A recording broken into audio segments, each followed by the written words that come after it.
Medical conference. What a sophisticated cover for cheating. And even cosplaying as a doctor. My name is Arthur Bell, and I believed I was married to a dedicated nurse who occasionally volunteered at the local church. It turns out I was partially correct about the nursing part, but utterly wrong about the dedication. It all started with the suitcase. Willow was packing for what she termed a medical conference in Chicago. 3 days of continuing education credits and networking with other healthcare professionals. A laudable endeavor, the type of thing a supportive husband encourages because it signifies professional growth and commitment to patient care. I was bringing her a cup of coffee when I noticed it. A nun's habit neatly folded beside her nursing uniform. And next to that, a 12-pack of condoms still in their pharmacy bag. For a full 30 seconds, my brain struggled to process this information, like a computer attempting to run incompatible software. Nun's costume, nurse's uniform, a substantial supply of prophylactics, medical conference. Either Willow had developed some highly specialized continuing education interests, or this medical conference wasn't what it seemed. "Honey," I called, my voice maintaining the carefully neutral tone I'd perfected over 17 years of marriage. "What's with the Halloween costume?" She emerged from the bathroom, toothbrush in hand, looking as though she'd been caught pilfering from the church collection plate. "Oh, that? The conference has a themed dinner, Saints and Sinners Night. You know how these medical things are. They try to make everything fun." She delivered this explanation with the same professional assurance she employed when explaining the necessity of patient medication. "Saints and sinners," I repeated slowly, "at a medical conference. It's all about work-life balance," she explained, "the importance of ethical considerations within healthcare." She was brushing her teeth now, which imparted a slight frothiness to her words. Very progressive thinking. "And the condoms?" She paused mid-brush. Through the mirror, I observed her eyes engaging in that calculating appraisal they adopted when determining the appropriate blend of truth and falsehood. "Free samples," she declared. "The pharmaceutical rep wanted me to distribute them at the conference. Safe sex education is a component of comprehensive health care." I nodded thoughtfully. 12 seems like an excessive quantity for 3 days of professional development. "It's a large conference," she added. "Must be." That night, while Willow slept the untroubled sleep of someone whose narrative perfectly aligns with their reality, I lay awake performing calculations. 12 condoms, 3 days. Even if this were some sort of avant-garde medical training program, the numbers didn't align unless Willow intended to provide a highly hands-on demonstration. The following morning, she departed for the airport with a kiss on my cheek and a promise to call every evening, standard business trip protocol, except for the detail of me following her to the parking garage and witnessing her retrieve a small needle from her purse. She spent 5 minutes meticulously puncturing tiny holes in the condom packaging. Now, I'm not a medical professional, but I'm reasonably certain that perforating prophylactics negates their primary function. Unless, of course, the purpose wasn't actually prophylactic, unless the purpose was reproductive, unless my wife of 17 years was attempting to conceive a child with someone other than myself. I remained in my car for 20 minutes after her departure, watching other travelers load their luggage and pondering when my marriage had transformed into a daytime soap opera. Then I returned home and initiated what any sensible husband would undertake when confronted with evidence of an elaborate deception. I began to investigate. Willow's phone records were surprisingly accessible. We shared a family plan, and I managed all the bills. Remarkable how transparent one's life becomes when one isn't actively attempting to conceal anything. Unfortunately, Willow hadn't received that memo. The most frequently called number over the past 3 months wasn't her hospital, her mother, or any of her nursing colleagues. It was a local number I didn't recognize. A man answered on the second ring. "Yeah? Is this Garrett?" "Depends who's asking." I could hear the hum of power tools in the background, the scraping of metal on concrete. A construction site, perhaps, or a fabrication shop. This is Arthur Bell. I'm calling about my wife, Willow. A long pause. Then, oh, Duck. Oh, Duck is right, Garrett. Congratulations, by the way. What? You're going to be a daddy? Tell my wife she's homeless now. I disconnected before he could respond and immediately commenced phase 2 of what I dubbed Operation Full Disclosure.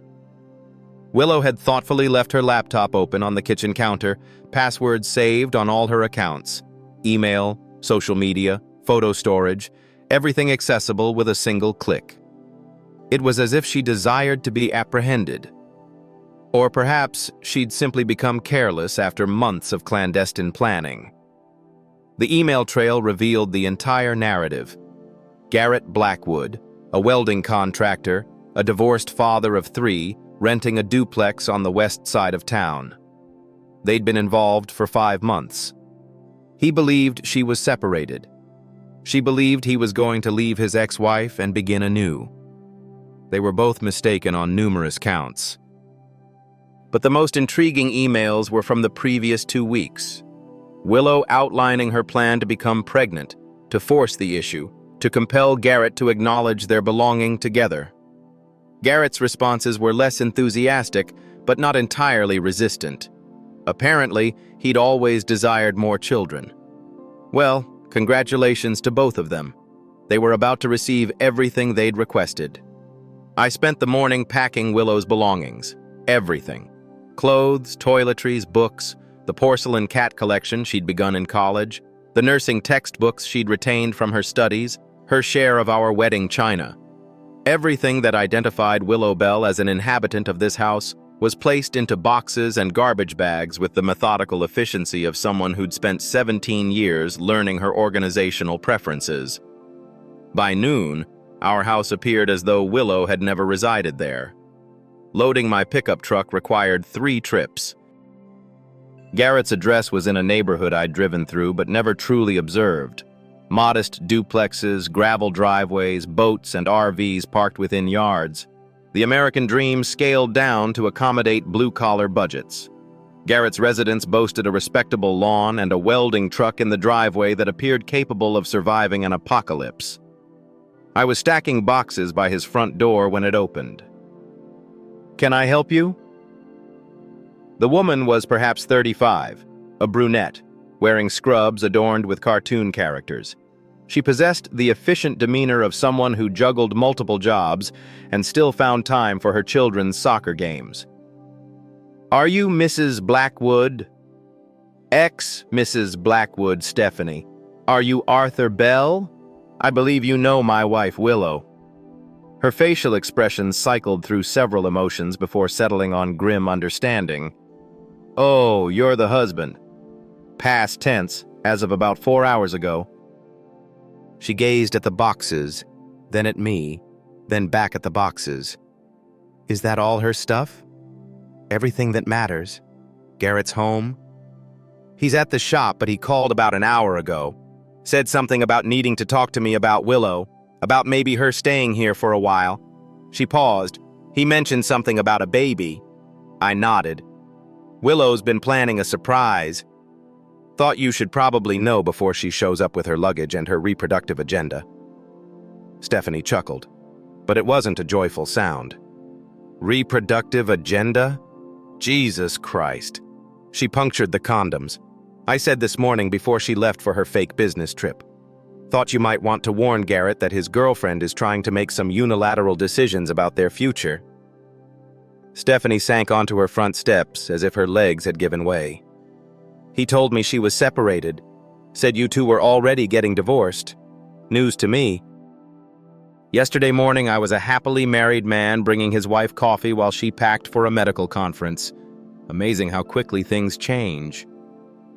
We sat there for a moment, 2 individuals whose lives had been disrupted by the lies of others. "So what now?" Stephanie asked. Now Willow gets to explain to Garrett why she's homeless, pregnant, and looking for a place to stay. And Garrett gets to explain to you why his separated girlfriend just became his very available, very fertile ex-girlfriend. And you. I get to start over.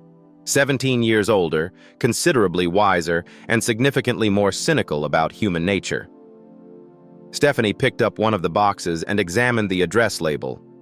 Willow Bell sounds so normal when you write it down like that. She can keep the name if she wants. I'm done with it. What if she comes back? What if she realizes she made a mistake? I stood and brushed off my jeans. Stephanie, your ex-husband is about to find out that his girlfriend has been lying about her marital status, her birth control, and her living situation.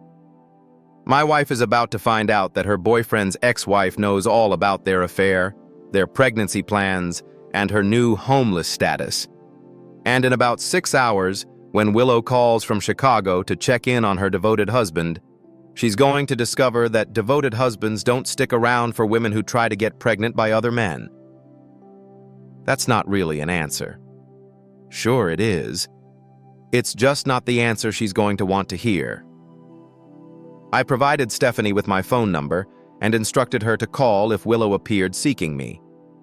Then I drove home to my house, now devoid of any evidence of Willow's existence, opened a beer, and awaited the phone's ring. It rang at 7:23 p.m. "Hi, sweetheart. How was your day?" Willow's voice was bright and cheerful, the voice of someone who believed she was still successfully managing a double life. The voice of someone who had no idea her husband had spent the day relocating her entire existence. "Educational," I replied. "Very enlightening. How's the conference?"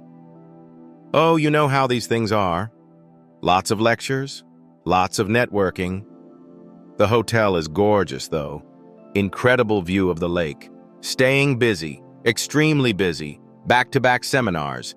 I'm learning so much about advanced patient care methodologies. Advanced methodologies. Sounds intensive. It is very hands-on." She giggled at her own joke. "But enough about work. What did you do today?" "Cleaned house, did some organizing, made some phone calls. Very productive day all around." "That's wonderful, darling. I should go. We have a dinner presentation starting soon. Saints and sinners theme, remember?" "Right. The moral boundaries thing." "Exactly. Love you." "Love you too, Willow." I meant it too. That was the worst part. Even knowing what I knew, even after spending the day boxing up her life, I still loved the woman I'd married 17 years ago. I simply no longer recognized her. The second call arrived at 11:47 p.m. Henry. Willow's voice was different now, strained, frightened, confused. "Yeah, I just got off the phone with Garrett." "Did you? How's Garrett doing? He says you called him. He says you told him about the baby." "Well, it seemed like the kind of news an expectant father should hear directly. Congratulations, by the way. When's the due date? You might want to start calculating from this weekend, assuming your plan works." A long silence. Then, "How did you know? About the punctured condoms or about the fact that you've been sleeping with a welding contractor for 5 months while telling me you were volunteering at the church?" "Henry, I can explain. I'm sure you can. You're very creative." Medical conferences, saints and sinners dinners, pharmaceutical samples, very imaginative storytelling. It's not what you think. It's exactly what I think. The question is, what are you going to do about it? Another silence. "What do you mean?" "I mean, Garrett's ex-wife, Stephanie, is a very reasonable woman. We had a long conversation today while I was delivering your belongings to Garrett's duplex. Turns out she had no idea Garrett was seeing a married woman. Also, turns out she's not as understanding about Garrett's extracurricular activities as you might have hoped. You delivered my... What do you mean, my belongings?" "Everything, Willow. Clothes, books, your grandmother's cat collection, your nursing textbooks, everything that belonged to Willow Bell is now sitting on Garrett's front porch, waiting for him to figure out what to do with it." "You can't do that. That's my stuff. That's my house. Was your house. Was your stuff. Past tense, present tense. You're a single woman with a suitcase full of costumes and punctured condoms calling your ex-husband from a hotel room where you're pretending to be at a medical conference. Ex-husband? Did I stutter? Tomorrow morning I'm filing for divorce. Adultery, abandonment, fraud, the holy trinity of marital dissolution. My lawyer thinks it's going to be refreshingly straightforward. Henry, please let me explain. Let me come home. We can work this out. Home is Garrett's duplex now. I suggest you call him and see if Stephanie's in a sharing mood. This is insane. You're being insane. I'm being thorough. There's a difference. I could hear her breathing. I could picture her in whatever hotel room she'd actually booked, attempting to comprehend how her flawless plan had devolved into a perfect catastrophe. What if I'm pregnant? She finally asked. Then Garrett's going to be a daddy, and you're going to be a single mother, and I'm going to be a divorced man who dodged a bullet. Seems like everyone gets what they wanted. That's not what I wanted. Sure it is. You wanted excitement. You wanted passion. You wanted to feel desired by someone who didn't know all your flaws and quirks and boring Tuesday night habits. You wanted to be someone different, someone more interesting than Henry Peach's wife. Congratulations. Now you get to find out who that someone is. Willow, in 17 years of marriage, you never lied to me. Not once. Not about money, not about your family, not about your feelings, not about anything that mattered. And then in 5 months, you lied about everything. Where you were going, who you were seeing, what you were doing, what you wanted. You even lied about birth control. I was confused. I didn't know what I wanted. You knew you wanted to get pregnant by another man. That seems pretty specific to me. It wasn't supposed to happen like this. How was it supposed to happen, Willow? Were you going to come home pregnant and tell me it was a miracle? Were you going to leave Garrett and raise his child as mine? Were you going to keep lying until the baby looked like a welder instead of an accountant? No answer. Or were you just going to keep living 2 lives until one of them exploded? I thought I could figure it out. Well, congratulations, it's figured out. The third call came at 2:43 a.m. Henry, I'm at Garrett's house. How's that going? Stephanie won't let me in. She says Garrett's not here, but his truck is in the driveway. Maybe he's not ready for visitors. All my stuff is still on the porch. It's starting to rain. Better move it inside somewhere. I don't have anywhere to move it. I don't have anywhere to go. For a moment, I almost felt sorry for her. Almost. Then I recalled the needle, the condoms, the 5 months of lies. You could try a hotel, preferably one with a medical conference going on. Don't be a bastard, Henry. Don't be a cheating wife, Willow. I made a mistake. You made 100 mistakes. The pregnancy thing wasn't a mistake. That was a plan. A terrible plan, but definitely intentional. I just wanted to feel wanted again. And now you know how it feels to be unwanted. Educational, isn't it? She began to cry. Genuine tears, not the manipulative kind she employed when she desired me to repair something, purchase something, or forgive something. These were the tears of someone whose life had just imploded in unforeseen ways. Please, Henry. Let me come home. Let me explain everything. There's nothing to explain. You wanted a different life and now you have one. Congratulations. This isn't what I wanted. Then you should have thought about that before you started poking holes in condoms. I hung up and switched off my phone. The next morning I drove past Garrett's duplex en route to work. Willow's Prius was parked on the street and she was seated on the front step, surrounded by boxes and garbage bags. She resembled a refugee from her own life. I didn't stop. At lunch, I called Stephanie. How's the situation over there? Complicated, she replied. Garrett came home around 1 o'clock in the morning, completely hammered. He and Willow had it out on the front lawn. Half the neighborhood heard them. What's the verdict? He doesn't want anything to do with her.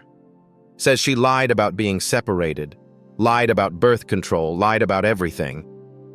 He told her to find somewhere else to go, and Willow's still sitting on my porch like a stray cat. I almost feel sorry for her. Don't. She made her choices. What if she really is pregnant? Then she'll figure it out. People do. You're really done with her, aren't you, Stephanie? If your ex-husband had spent 5 months lying to you about being single, then tried to get pregnant by another woman to force some kind of decision, would you take him back? Point taken. Willow wanted to be someone else. Now she gets to find out who that someone else is. That evening, Willow appeared at my office. I was completing paperwork when she knocked. She looked dreadful. Unwashed hair, wrinkled clothing, eyes reddened from crying. She appeared as someone whose life had imploded in unforeseen ways. "Can we talk?" she asked. "We're talking. Can I sit down?" I gestured to the chair opposite my desk.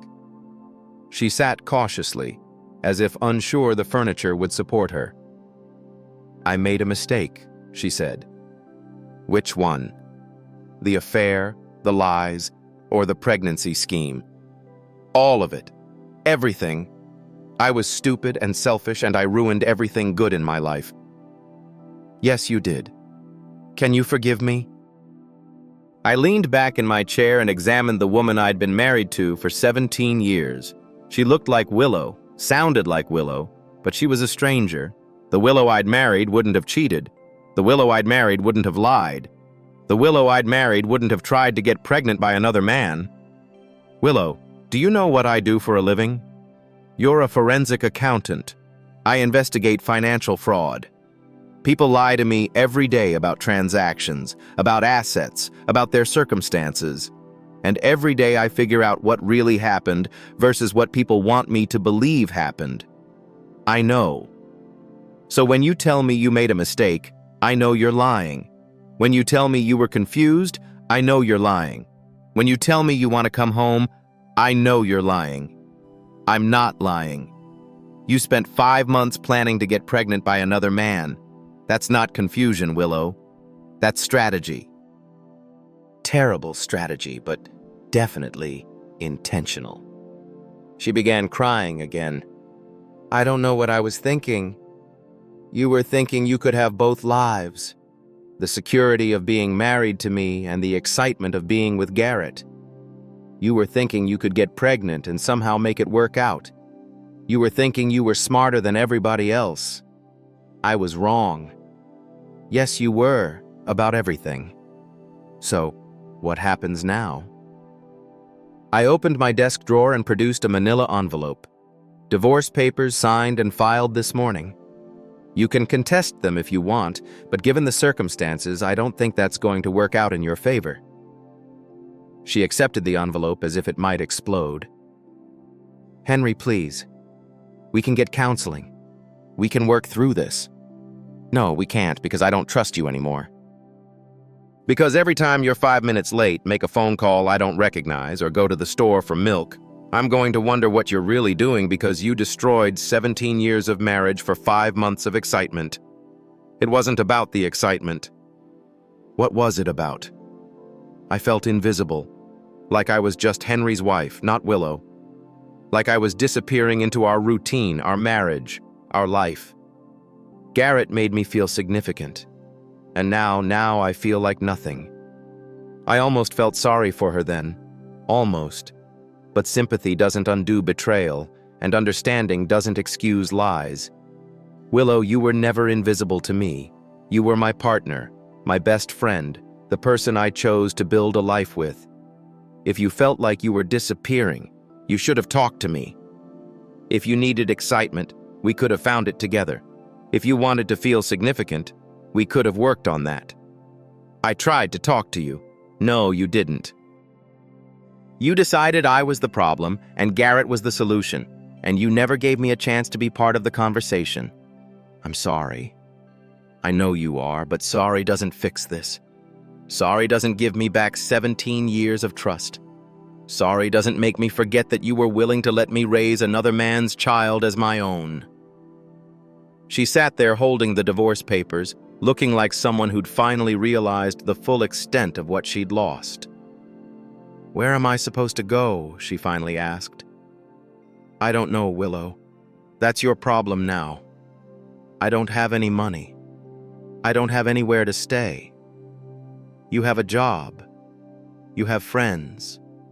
You have family.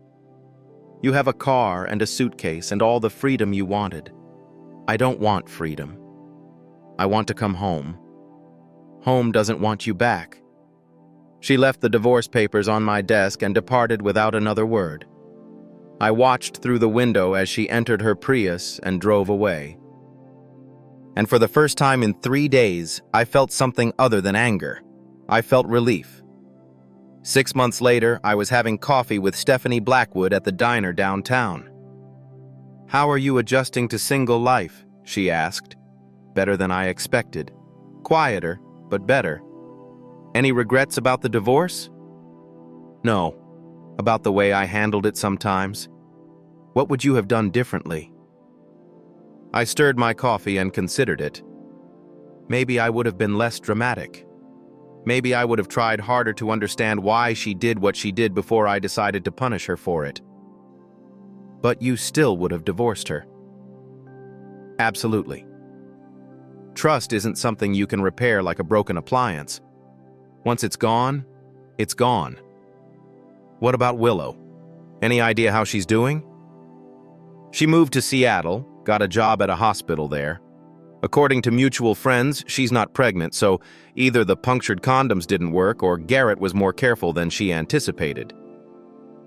"And Garrett, still welding, still renting that duplex, still not interested in complicated women with complicated agendas?" Stephanie laughed. "Smart man. Smart enough. How about you? Any prospects?" "I'm taking a sabbatical from men for a while. Turns out they're more complicated than I thought." "Fair enough." We sat in comfortable silence, two individuals who'd been collateral damage in the bad decisions of others, attempting to determine what came next. "Henry," Stephanie said finally. "Yeah?" "For what it's worth, I think Willow was an idiot." "Yeah, I said she was. But she was my idiot for 17 years, and I miss that sometimes. The idiot or the 17 years? Both, I suppose. My wife wasn't an idiot. She was intelligent, witty, kind, and honest. I don't know precisely when she transformed into someone capable of sabotaging condoms and fabricating elaborate lies about medical conferences. People change. That's a fact. The challenge lies in discerning whether that change is for the better or for the worse. And Willow. I finished my coffee, left some money on the table, and departed. Willow had become someone entirely unfamiliar. Perhaps that new person is better suited for someone else, but she certainly wasn't better for me. I walked Stephanie to her car and drove home, to a house that was finally, truly beginning to feel like home again, rather than a crime scene. I'd rearranged the furniture, repainted the bedroom, and replaced the wedding photographs with images of places I yearned to visit. The house was quiet, but not empty. It was filled with possibilities, not lies. And that felt like genuine progress. Sometimes, late at night, I questioned whether I had been overly harsh, if I could have handled Willow's betrayal with more grace, more forgiveness, a greater understanding of whatever midlife crisis had morphed my honest wife into a deceitful stranger. But then I'd recall the needle, the punctured condoms, the 5 months of carefully constructed lies, and I'd understand that even grace has limits. Forgiveness has boundaries, and understanding doesn't always equate to reconciliation. Sometimes the most compassionate act is to allow someone who's actively trying to destroy your life to find their own path. Willow had aspired to be someone different, more exciting, someone worth lying for. Now she could dedicate the rest of her life to discovering who that person was, and I could spend mine appreciating that I didn't have to witness that journey. 8 months later, on a Tuesday morning, the final twist unfolded when Stephanie called me at work. "Henry, you need to know something about Willow." "What now?" I asked, bracing myself. "She's back in town, and she's definitely pregnant." I sank heavily into my office chair. How pregnant? Very pregnant. About to pop any day now, and Garrett says it's not his. Says the timing doesn't work out, says she must have been seeing someone else too. I laughed, a humorless sound. Of course she was. Willow was always an overachiever, even in deception. "There's more," Stephanie continued. "She's been calling around town trying to find someone who will take her in. Apparently things didn't work out in Seattle either." "Let me guess," I said. "She told her new boyfriend she was divorced, got pregnant, and he figured out she was lying about something important." "How did you know?" she asked. "Because people don't change, Stephanie. They just get better at lying to themselves about who they really are." "She called me yesterday," Stephanie said. "Asked if I thought you might take her back now that she's learned her lesson." "And what did you tell her?" I inquired. "I told her that some lessons come too late to matter." "Good advice," she replied. "She's staying at the motel on Highway 9, room 247 if you're interested." "I'm not," I stated firmly. "I didn't think you would be, but I thought you should know."